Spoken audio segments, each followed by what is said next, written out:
Hello, and welcome to another episode of Boundless Body Radio.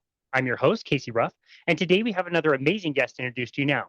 Vinny Lingham is a well recognized South African internet entrepreneur, an active technology investor focused primarily on Bitcoin and blockchain projects, and a shark in Shark Tank South Africa. Dubbed the Bitcoin Oracle, Vinny immigrated to California over a decade ago and is currently the co founder and CEO of Civic Technologies Incorporated, a blockchain powered startup company that is now leading the global digital identity revolution.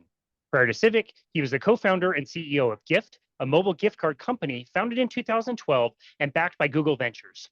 He is also the executive producer of the recent documentary Animal, released in 2025, which unmasks a century long conspiracy of political, economic, and religious forces that have twisted our natural bond with meat, enslaving us to ill health and big pharma dependency.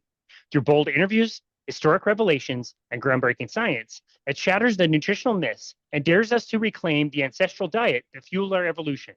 The documentary also features several of our former podcast guests, including Dr. Anthony Chafee, Dr. Cam Berry, Dr. Sean Baker, and Sally K. Norton, among others. Vinny Lingham, what an absolute honor it is to welcome you to Boundless Body Radio. Thanks, Casey. Thank you so much. Thank you so much for coming on. It's an amazing job doing a movie on your very, very first try. I can't believe the quality, how good it came out. It's your first time doing this. Congratulations.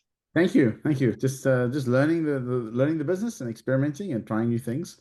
But a little update to the bio. Actually, I now live in Austin, Texas. Oh, that's awesome. Yeah, so I moved from California.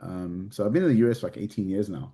Okay. It's funny. Everyone still refers to me as South African. I got my accent, but I spent most of my adult life in America. Yeah, I love South African accents, and yours is really great. So I absolutely love it. And it sounds like you did what everybody did: leave California and move to Texas. Especially Austin is now just filled with people that left Los Angeles or Silicon Valley.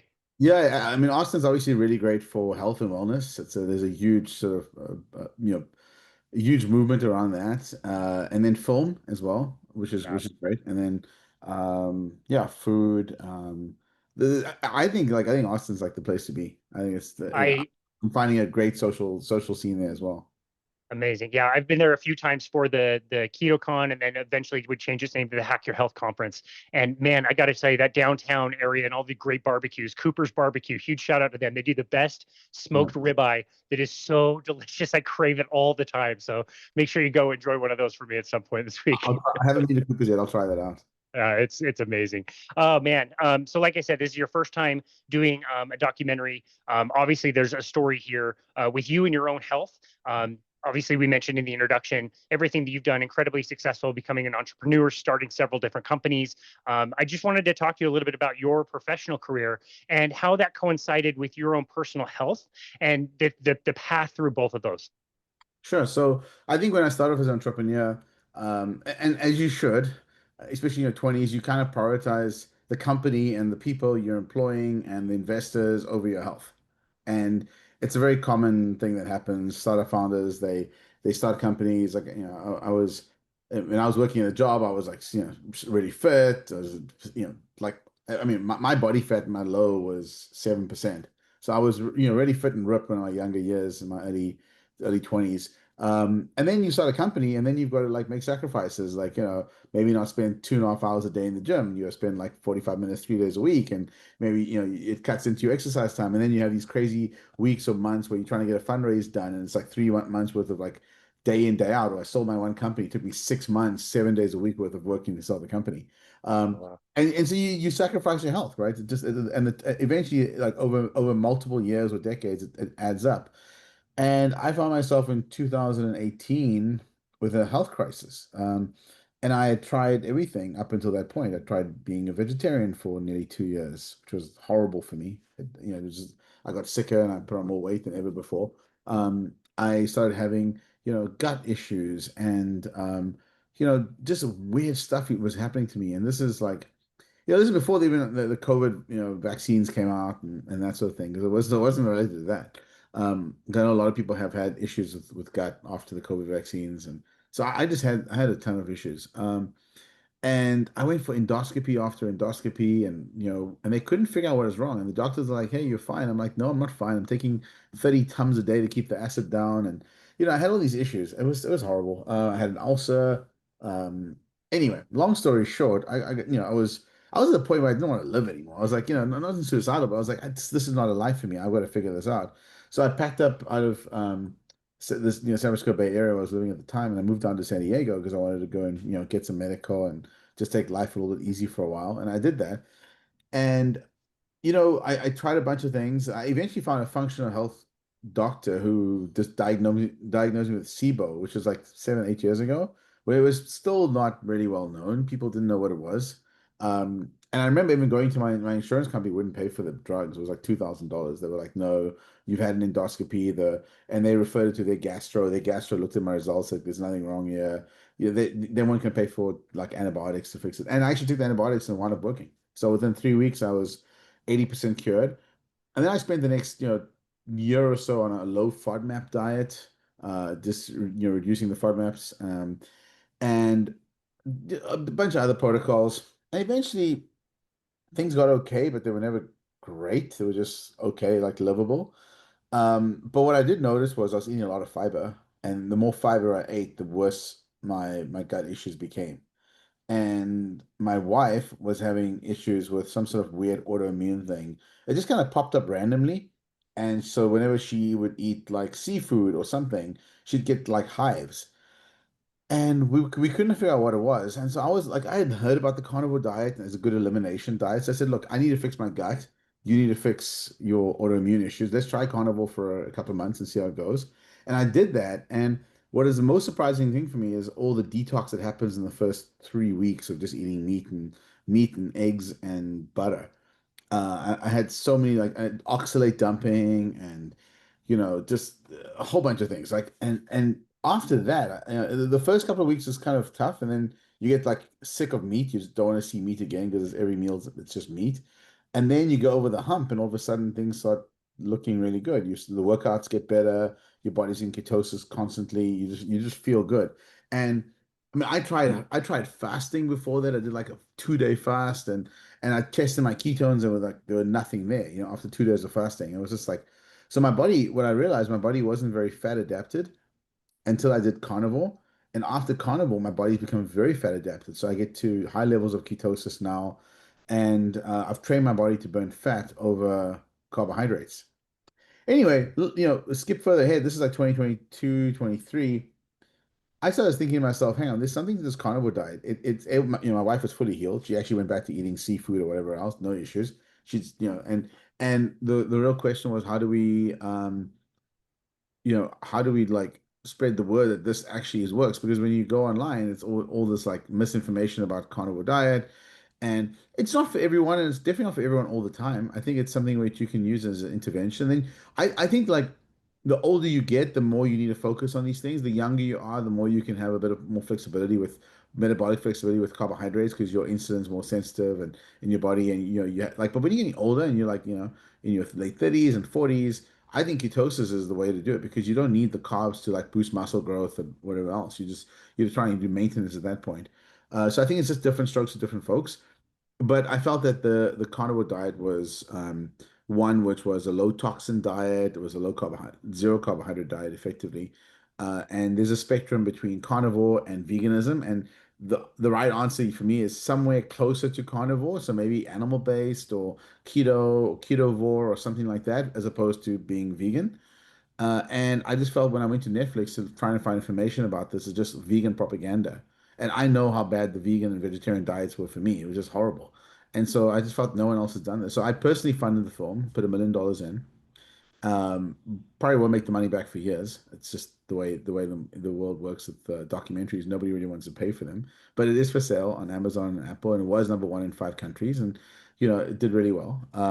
But I didn't do this because I was trying to make money. It was just me trying to spread the word and kind of a gift to the world of, and that's why the people who I looked up to, like Ken Berry and Anthony Chafee and Rob Sywers, I had them all on the show because on the movie because I really felt that they needed a better platform so people could see the knowledge that they have and how they've been helping so many people.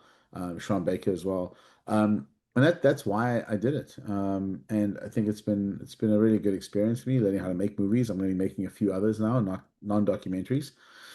But yeah, that was the other important point is like I'm not a special interest group. I don't have any bone in this fight. I'm not Big Pharma trying to sell you drugs. I'm not a rancher trying to sell you meat. I'm a nobody. I'm a guy who just found some value in doing this diet. And I think that the world needs to sort of wake up and realize that we've been brainwashed. And the more I dug into the conspiracy behind it, this goes back to World War II and even maybe even beyond that. In World War II, we started running out of meat for the soldiers of the front lines. So the solution was let's convince people to eat cheap calories. And so each of vegetables became the propaganda posters of the day, where they were putting this up in Europe and America, eat vegetables, eat your vegetables. And they were doing it specifically during World War II because they needed to preserve the meat for the front lines. They just didn't have any meat. So the soldiers would get the meat, but everyone else would have to eat cheap carbs. Um, and that I think is very telling because after World War II, then we have inflation issues, and they had to keep the price of meat, low. So, the cost to maintain the Earth right now is 8 billion people multiplied by 2,000 calories a day of nutrition. Okay, if we didn't have that, the world would die within. We had like 0 calories a day. You wouldn't have very long. So every single day, the world has to produce 8 billion times 2,000 calories every single day. And the cost of production of those calories is exceptionally high. The food industry is a very big industry. And the way they control costs is by degrading the quality of food over time because of inflation, whatever else. And so I mean, think about it. If you had 2,000 calories worth of ribeye every single day, the whole world couldn't afford to survive. It's just too expensive. And that with that level of scale, the price would go up because there just isn't enough meat for everyone. So you have to supplement it. So the governments of the world are big on like grains and breads and whatever else. And obviously it tastes good and people like it, your body likes it, but it's not a primary fuel source. And we know that because you can only store about 1,600 calories worth of carbohydrates in your body.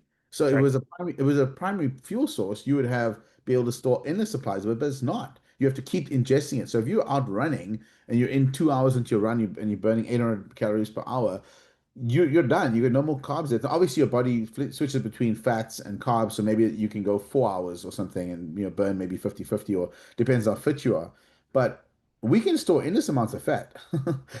We know this. And so when the moment you go into a ketone-based diet, you just start tapping into those fat reserves and your body just, is able to function for weeks and months. One guy even fasted for like a year because he had so much fat and That's just right. took vitamins and whatever, nutrients. And he was able to get the calories and the macro calories to support his body from just fat. So it's very clear and obvious that we're meant to be in ketosis. I mean, babies are born in ketosis, for example. Um, and that glucose is a booster or temporary, glucose and carbohydrates is temporary for us. And it does give you a boost. Like if I'm in the gym and I want to, do some really heavy weights or a long session, if I have some dextrose, you get this carb dextrose formulas, it boosts my muscles. I can lift heavier, and it's dextrose is actually really good for you. Like, but having like would I eat a chunk of bread while I'm working out? Absolutely not. It takes too long for the saccharide to break down and become fuel. But you take dextrose, you can work out. So even though there are a bunch of carnivores out there, like there's a lot of the guys who actually take dextrose intra workout, so that gives them better workouts because it goes straight into the muscle and gets used very quickly, doesn't really spike the insulin much, and you can still be carnivore on that. So just understand there are different like different ways to uptake carbohydrates into your body and use carbohydrates. But the carnivore diet is typically a zero carbohydrate diet, and because your body will create its own glucose and ketones. But there are ways to hack the body and hack the system Man, safely and unsafely. that was a clinic, my friend. That was so good. The way you explain fat adaptation is perfect. So early in my career, I used metabolic carts to validate exactly what you were saying. Do you burn more carbohydrates? Do you burn more fat? How can we boost your fat burning and make you more fat adapted? And one of my favorite graphs on there showed exactly what you mentioned. If you were a male, it would say 2,000. If you were a female, it would say 1,500 for the number of carbohydrate calories that you could potentially store in your body. It's a tiny number. And Yeah. then right below that would be fat. And that would be based on the person's weight and body fat percentage. And if you extrapolate the numbers and get the absolute number of fat pounds, you multiply that by 3,500. That's a lot of calories, even for somebody who's very lean and doesn't weigh very much, and doesn't have a high body fat. You're talking tens of thousands of calories of fat. So we could get endurance athletes to go much further, much longer without bonking, hitting the wall, and consuming tons of carbohydrates while they were doing those events. And you explained that perfectly, Yeah, which I absolutely love. and it's an evolutionary, like a consistent thing with survival, right? So humans are where we are today because we're the apex predators. We're the top of the food chain, realistically, like on this earth. We dominate this planet, right? And we are the reason we are so good the reason we're so overweight and unhealthy and whatever else at is because the food industry has taken advantage of the fact that our bodies have been built to survive anything. Like we are designed to be survivors. Like we survive better than any other creature on this planet in the toughest situations. Um, and we have a very big brain, so it consumes 20% of our daily caloric needs. And we have, our bodies are very highly, high energy dependent. And so when you think about it that way, and you go to a grocery store and all this prepackaged carbohydrates, processed junk sitting on the shelf, it's kind of a it's the reason they're able to make this money is because first of all, like when we get carbohydrates, our brains are like, great, this is fantastic. It lights up all the neurochemicals, and we kind of get this addiction. You get this carb addiction that gets going. But if you look at like historically and through the evolution, we did not have access. Like when do you think Paleolithic man or even like 10,000 years ago, sort of kind of put it this way, like as far as our current history books go, we talk, Indian civilizations, Chinese, whatever, we did not have a supermarket you could walk into and go and pick this many calories off the shelf. Calories were in scarce supply. The only reason the human population has grown as much as it has in the past 100 years is because of cheap calories. When calories are cheap, you can create more babies, you can have more kids, you can have bigger families. This was never the case for thousands and thousands of years. It was very, if you look back in throughout history, the wealthy families are the ones who had like 20 kids and 10 kids and whatever else, like because you had to be able to afford to feed them, and the poor families would have one child. They couldn't afford to get more enough calories. So calories is actually the currency of humans, right? On some level, like we need calories to survive, and if you can't get calories, it's a problem. But now we've made the cheaper we've made calories, the more we've expanded the human population, and it's a vicious cycle, right? Cheap calories, more humans, more calories, sick humans, big pharma, And now we get to the point where the population curve is flattening. And now we're worried about a declining population. So now we've got all this excess calories in the world, and these food and processed food companies don't know what to do because less and less people are being born, and so they can't keep on the trajectory they've been going on. And we have resource constraints. But, winding it back, I think that meat-based diets are what humans are supposed to be on. And it's an aberration in the past 100 years that we've moved away from, most of our calories coming from meat to all this processed garbage. And even a lot of the vegetables we see today did not exist 100 years ago. That's right. Broccolini was like, and quite frankly, it's junk. I mean, it rips apart my gut. I think it's terrible. And anything with oxalates and lectins and phytates and all this, like it's just junk. I mean, phthalates.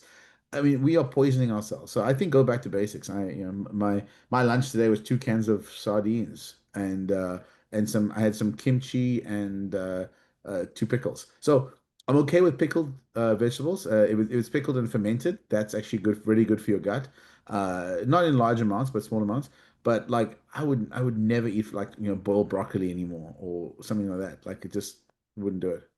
Yeah, such a good point. I'm glad you guys tackled that in the documentary. So we've been primarily talking about processed food, ultra processed foods, agriculture, boxes, bags, cans, the middle of the grocery store, the crap at restaurants. But you would be the perfect person to ask. Excuse me. You spent tons of time in California. You live in Austin. You're from South Africa. You traveled all over the world. Do you ever just marvel at the like you go outside and you see so much vegetation, so many. Austin is a great example. There's such a crazy diversity of so many different plants growing everywhere, and there's nothing to eat. Like even in like growing seasons, these plants aren't just giving you all the food that you want all the time. And I can't remember who it was on your show that said like, oh, it was Sally. Of course, it was Sally. Sally was like, "We're so entitled as humans. We think these plants are here just for us." And I'm sorry, sweetheart, but that's just not the case. Yeah. Yeah, yeah, it's not. I mean, we can barely eat 0.5% of the plant of vegetation on this planet. Like literally I think it's like 0.05%. There's a lot of stuff we can't eat. I mean, koalas are interesting because they only eat eucalyptus leaves. They've got adaptation that allows them to. You feed a koala like, I don't know, banana leaves, they're gonna die. Yep. Like literally they cannot. So animals have adaptations for specific plants, and so humans have the same. just because we've been able to hybridize wheat and and grow like certain vegetables and make people believe that it's actually good for you. It's not like I don't believe it is. Like I think rice is okay. Rice. Again, everything small amounts. I think if you ask me like give me if I said so everyone's got different goals. But if you said hey I'm Casey. I eat 2,000 calories a day. I'm in good health. I'm pretty lean. What would you give me as a sort of caloric breakdown? I said, well, let's say I'll assume you weigh 170 pounds or something, 175 pounds. I'd say, okay, you probably want to eat 175 to 200 grams of protein a day. You don't want to go over 125 grams of carbs a day, and you want to, fill yourself up with some good fats. And good fats can actually be butter as well. It's like raw. I would do raw butter, avocado. I'm kind of not so excited about olive oil anymore. In its sort of pure form, I'm more in favor of like raw butter and tallow and maybe some avocado, but like natural avocado as opposed to the cold pressed oil. And most of that protein coming from animal meats, right?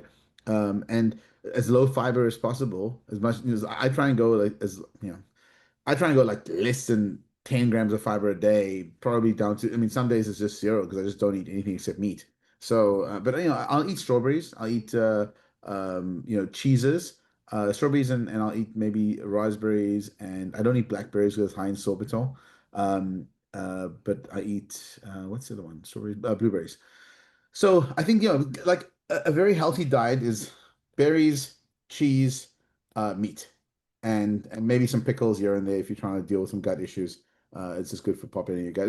And I have like Siggy's Icelandic skyr yogurt or some Greek yogurt. And actually I prefer the fat-free one. When it comes to yogurts. I think like the one thing the carnivore community kind of gets wrong is like this focus on having like an excessive amount of fat. Yeah, I get that you can overload your body and I get that you have bile and you can't process it all. But I think there's a limit to how much fat you should be taking in a day. It shouldn't just be this limitless fat. So I'm focusing on like 60 grams of fat a day. 60 to 65 grams is kind of my target daily fat intake, which is about 500 calories, which is totally fine. And then about 200 grams of protein.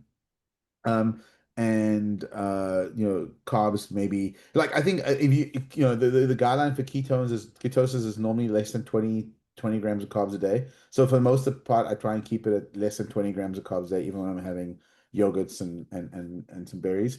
Um, but I think up to 125 grams is actually fine of carbs. I think, but again, if you said to me, "Hey, I've got high A1C and I've got high fasted insulin, my C peptide's like 2 or something or whatever," and you came up with a whole bunch of your fasting glucose is 110, I'd be like, cut the carbs, just go zero carbs. You don't need to have any carbs. With markers like that, you don't. But I'm not in that situation. I have a glucose monitor and I monitor everything, and everyone's different. So I don't think like it should be one size fit all. Even though I made the documentary on carnivore, and I think carnivore is like kind of the perfect human diet. It's just not suitable for everyone for a variety of reasons. I mean, when I travel, I have to bend the rules. Like right now, I'm an anti-seed oil guy. I will not have seed oils anywhere I go. I avoid it. But when I go to Japan, I'm stuck there, and like the guy's like fried the thing on freaking seed oils, and he brings me the steak. Now I can insult the chef and sitting at a teppanyaki, or I can just eat it and just be gracious and whatever else. And in Japan, that's a big deal, right? You have to, I don't. So I have to balance it out. But I think that what I work on like a just a percentages rule, like 95%, 90% clean, 10% is a little bit mixed up. Because also there's the professor from Stanford, Dr. June Young, I think his name is, and I met him and spoke to him, and he had this whole thesis on dynamic range, and he says, look, if you only put very few things into your body, like a carnivore type diet, and you then take something else, you're gonna feel sick because your body doesn't know how to deal with it. So, and he went through the whole thing, but it wasn't in the context of carnivore, it was in the context of just people who diet strictly. Whenever they try to go out of bounds, then they have lots of issues. And he says it's good to expose your body to a range of things, but not in excess, right? So maybe you have something that you wouldn't have once in a while, so your body just knows what it is, recognizes how to deal with it.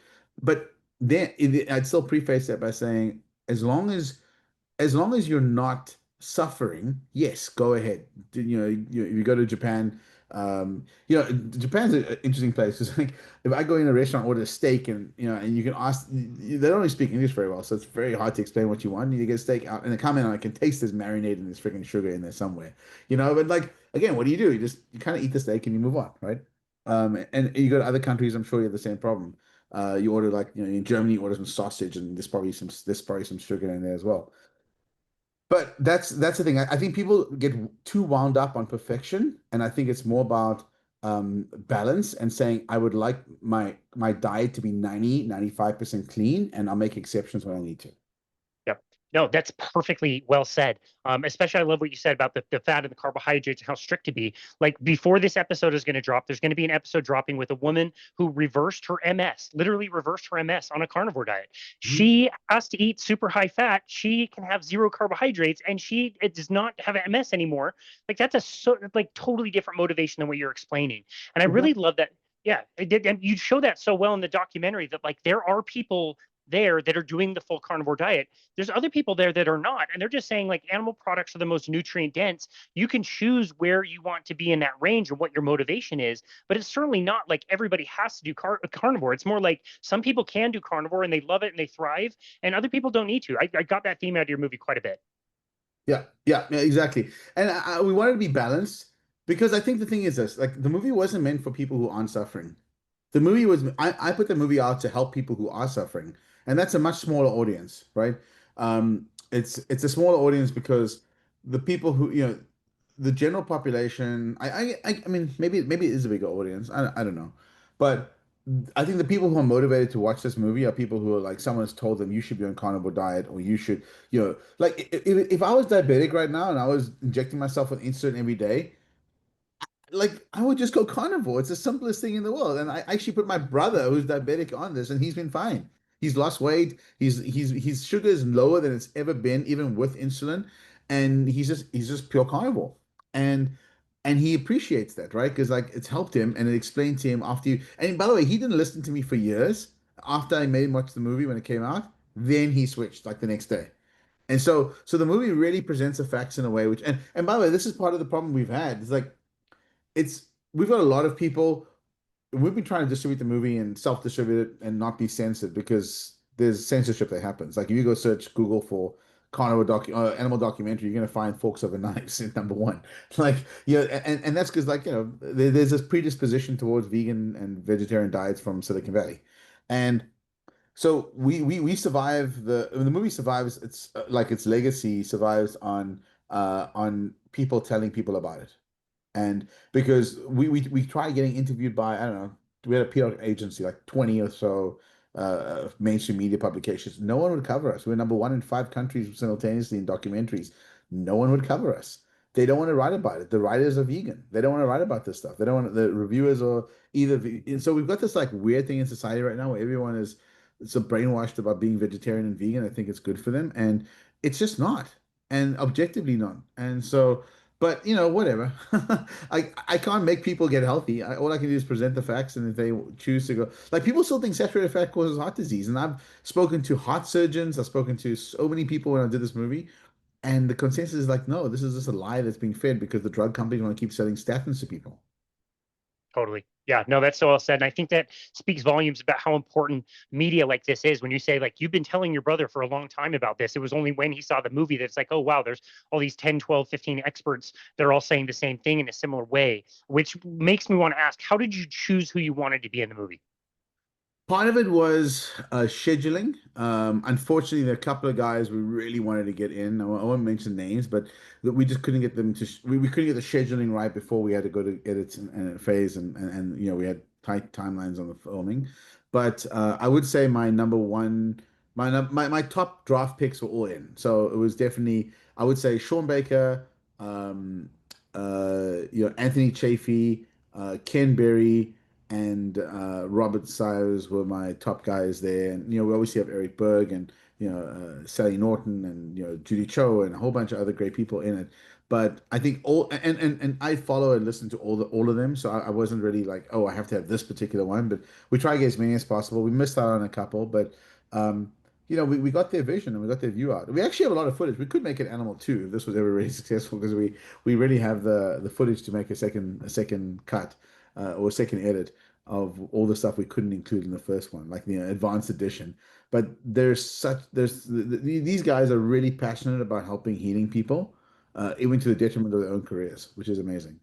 Yeah, that really is. And I'm not sure if you're familiar with Kerry Mann, but he's making the documentary Healing Humanity. And Yeah. when he was showing his premiere trailer at the Hack Your Health conference that you and I were both at, he rolled this really funny clip where it was just over and over and over with all the different people like, hey, would you like to be in my documentary? And all these same amazing people like are not even hesitating. Like, of course. Are you yeah, let's do it today.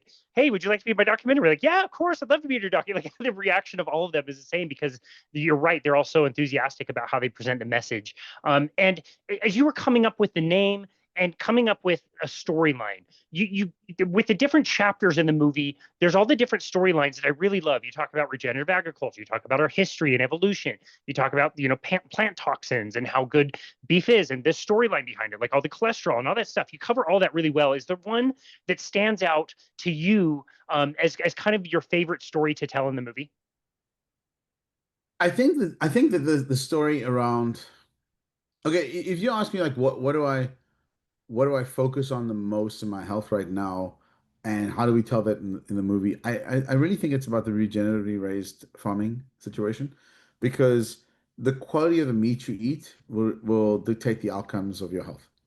Now, if you're eating junk meat every single day and it's like grain fed, grain fattened, antibiotic pumped animals that come from these sort of the industrially farmed meat, you're probably not going to get the benefits of the animal diet. You're probably better off being a pescatarian and just eating fish, and because the suspect, I mean, like the other problem with fish is that they feed the fish corn, and we Right. covered in the documentary. Like it's like ridiculous. Like corn, like where in the ocean do you find corn? And they use the corn to feed and fatten the fish, and they put trimmings in, tuna trimmings, or it sucks. And so I think the quality of meat's important. Now, do I eat grain-fed cattle? Sure. Do I have it often? Not really. At home, it's all grass-fed, grass-finished meat, and I try and go with the lean cuts. And I actually think grass-fed, grass-finished. What's interesting, and it's not as tasty as the grain-fed because it's not as fatty, but that's the natural animal you should have been eating in the first place. So yeah, I get that it's not as tasty, but it's also not stuck with omega-6 enhanced corn-fed, grain-fed cattle. And you can do stuff like, there's Santa Clarita beef, which is they finish it on carrots. Uh, and so it's a little fatty. It's actually quite nice. And there's a bunch of other, the barley-fed, barley-finished grain. But I think like for me, so I get special eggs. That are never fed corn and soy. I think there's a whole conspiracy theory around corn, right, in America, and how we subsidize corn, and the corn goes into the animals, and we're feeding chickens the soy and corn, and it goes into the eggs, and it changes. So the most important thing I focus on with my nutrition is getting the right ratio of omega-3s to omega-6s. Yeah. And omega-3s are anti-inflammatory, omega-6s are inflammatory. You get way too much omega-6 in your diet anyway, just living in America. The average American is sitting at 19 to 1, which is a highly inflammatory situation. This is why cancer is rising, disease is rising. I believe strongly that omega-6s are one of the root causes of poor health in America. My omega-3 to 6 ratio is down to 3. 3 omega-6 Amazing. to 1. And that's with me eating grain. And I'm trying to get it lower. I'm trying to go down to like 1 to 1. In the blue zones, and at least some of the longevity zones around the world, what they found is ratios of zero point 0.2 to 1. So in other words, 3 times or 4 or 5 times more omega-3s than sixes in the diet and tested. And so that tells me that people who live to 100 years old just have very low levels of inflammation. Because if you have high levels of inflammation, your body's constantly trying to deal with it. So there's a lot of omega-6s in plants and other things, and so but you get grass-fed, grass-finished. Like the best meat you can probably have. If I walk into a restaurant and I want to have meat and they've got grain-fed cattle, and I just go for lamb. Lamb is always grass-fed, right? They don't eat corn. So grass-fed, lamb from New Zealand or wherever is fantastic. So that's always an easy substitute to get the omega. threes into your body. And then lamb tallow is pretty good as well. Beef tallow's got grass-fed, beef tallow. So that's the one thing. And we didn't go too much into this in the documentary, but I think when you talk about the regeneratively farmed approach to eating animals, whether it's I don't eat a lot of chicken anymore either, but I do have a lot of eggs. I'll do like 4 to 6 eggs a day. And I order the eggs from Angel Acres, because they focus on getting the omega-3s right in the chickens, and it's chickens eating a natural diet, not grains. Yeah. Well, I like how both of the storylines are there. I picked up on that for sure as well. Like, yes, quality is important. Buy what you can afford and what tastes good to you, but also like a normal grocery store grain-fed cow is still better than a lot of the other stuff. And if you can't afford it, you're different socioeconomic situation. Like, go buy a dozen conventional eggs and get some ground beef, and you're probably going to be fine. But yes, just see what you can do to increase the quality and regenerative agriculture. For nothing else, you guys tell the story is rebuilding our soil. Yeah, and part of the problem is that what happens was happening in the supermarket over the past 50, 60, 70 years is that supermarkets have been under pressure to keep prices low for consumers. And you can do two, this is I was watching, they have these industrial machines that will just pump salt and brine into chicken to push the volume up. So when you weigh it, it looks cheaper. Oh, that chicken is like a pound of chicken. It's the same as that one, but that one's filled with like with water and whatever else. And they actually have these machines that do it. It's kind of crazy. So think about it this way: the price you pay isn't always what you're getting. The value of the value per dollar of nutrition you're getting. So this is the fundamental issue with inflation, is that the government's basically been printing money, creating inflation. We've seen prices spike over the past 5 years. And the only way they can combat that is by reducing the quality of the food. Otherwise, the prices are going through the roof. But people seem to ignore it. Some people would rather have, I always buy, again, listen, if you can't afford to live um, with the best food, just, find good substitutes that work, right? So it's not about having the cheapest food, it's about finding food that is nutritious enough. And so I always say, like, eggs are fantastic. And honestly, if you're not, if you don't have the money to afford like the expensive eggs, I'm pretty sure that the cheapest eggs are still better than the cheapest meat. Yeah. Like, just at least more healthier and probably the same amount of calories. Um, and I think you can find good sources of meat. But you know what? If I'm running through an airport like I was in Italy, and there was like no food there, I just get some McDonald's patties. I have like 6 patties, and well, there you go. That's my meal before I jump on the plane and fly to another country. And so I'm okay with bending the rules. I think that people, if you are listening to this and you are trying to focus on managing a budget, first of all, when you go carnivore, you'll be surprised how much money you save on not spending all this So much money. vegetables and other crap. You save so it's actually cheaper to live as a carnivore, and getting like sardines is a fantastic and cheap. Just thinking about your lunch. Sardines and tuna is cheap, and it's nutritious. And just make sure you get mercury tested tuna in particular, but sardines you have to worry about because they're so small, the mercury content is low. Um, I think like sardines are great, and then and lamb, and the biggest problem with chicken, quite frankly, is just not that nutritious. True. It's heavy in protein, but it doesn't have all the other nutrients you need. And I think red meat's better, and I find it better. But also fish. There's lots of good fish out there that's not um, it's not overly expensive. Yeah, no, that's all great tips. I love that you've mixed in some of those travel tips, being somebody that's traveling around and also very, very busy, doing a lot. I know we've got some time constraints today, and I want to make sure I honor your time. This has been a fantastic conversation. I've really enjoyed it, and I really enjoyed the documentary. I recommend anybody go out and watch it. And if there's anybody out there that can't afford to watch it, message me and I will Venmo you the money so that you can rent it and check it out for yourself. You told a great story. I would be very, very happy if there is a sequel ever in the future. You did an amazing job. It was respectful. It wasn't, anti-vegan by any extent. Wasn't pushing an agenda. It felt really genuine, and it was a real joy to watch. So I really appreciate you and being so generous with your time. For now, where can people go to find you and somehow connect with you if you want them to? And then also, where can people go to find the movie? Thanks. The movie, you can find it on Amazon or Apple TV, and just search for Animal with a dot at the end. It should show up. And then you can also go to watch.animal.movie. It's our own website. And if you buy it from there, obviously we save on the fees from Apple and Amazon, so you can buy it directly from us. It'd be great. And it's I think it's like $5.99 to rent it and $12.99 for purchase, so that'd be great. Um, and what else we have? Oh, my Instagram and my X is at Vinny Lingham, so just my name. Um, you know, Instagram, I'm posting, pictures of good food and travel most of the time. So if you want to see what I That eat, sounds great. up to restaurants, what I order in restaurants. If you want to like have more of a discussion about topics around carnivore diet, animal, whatever, X is the better platform for conversation. So Perfect. Yeah. That's perfect. We'll link all of that up. I will say two other things.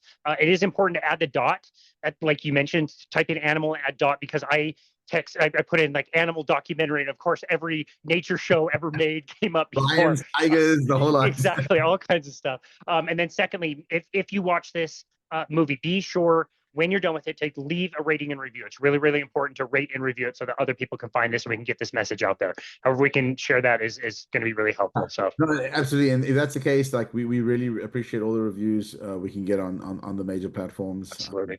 Well, And yeah, and thank you so much, Casey, and thanks for the thank you very, very much, Vinny. Thank you for this conversation. Thank you for creating such an amazing piece of media. We really, really appreciate you.